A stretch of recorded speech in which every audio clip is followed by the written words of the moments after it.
बिस्मिल्लाहिर्रहमानिर्रहीम। अस्सलाम वालेकुम। आप हमारा YouTube channel voice of overseas देख रहे हैं। मैं हूं आपका दोस्त तौकीर साजिद। दोस्तों, काफ़ी दिनों से काफ़ी सवालात आ रहे थे कि जिनका 3-4 साल से 5 साल से इकामा एक्सपायर है, वो अगर ट्रांसफ़र लेते हैं तो उनकी पिछली जो फ़ीस है मकतब अमल के मिनिस्ट्री ऑफ लेबर की, क्या वो पिछले कफ़ील पे जाएगी?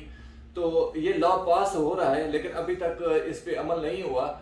जो ही इस पे अमल होगा तो उसके लिए मुश्किलात भी बढ़ जाएंगी। उसमें कैसा होगा, जो हमें मेल्स आई हैं उसकी डिटेल हम आप दोस्तों तक पहुंचाना चाह रहे हैं। वीडियो को एंड तक देखिएगा।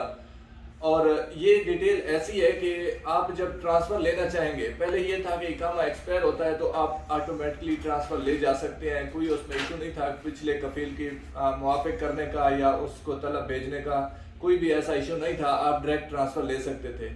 लेकिन अभी जब ये फीसें जो मिनिस्ट्री ऑफ लेबर की हैं अगर प्रीवियस कफील पे जाती हैं तो मस्ट है कि वो पिछला प्रीवियस कफील आपको मुआफ़िक करेगा, तो वो तलब फिर उसी के पास जाएगी अगर ये कानून लागू होता है। अभी इस पे अमल नहीं हुआ।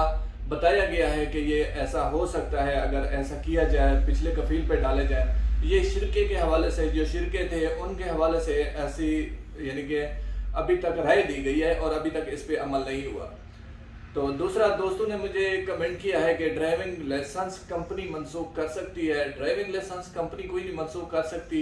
जिन्होंने अपने ताल्लुक बेस पे या किसी वास्ते के ज़रिए या किसी एजेंट्स की थ्रू ड्राइविंग लाइसेंस बनवाए हैं तो उनमें से लोकेशन ट्रैक होने पर कुछ जो हैं ड्राइविंग लाइसेंस सस्पेंड किए हैं, गवर्नमेंट ने किए हैं, उन्होंने खुद नहीं किए। इस पे आपको करना ये होगा, जो आपका सस्पेंशन है वो आप अपने अफसर से देख सकते हैं और इस पे जाकर दोबारा आप यहाँ के ड्राइविंग सेंटर जितने भी हैं उनमें जाकर आप दोबारा ड्राइविंग लाइसेंस जारी करवा सकते हैं। तमाम दोस्त अपना बहुत सारा ख्याल रखिएगा। अल्लाह ने के बाद।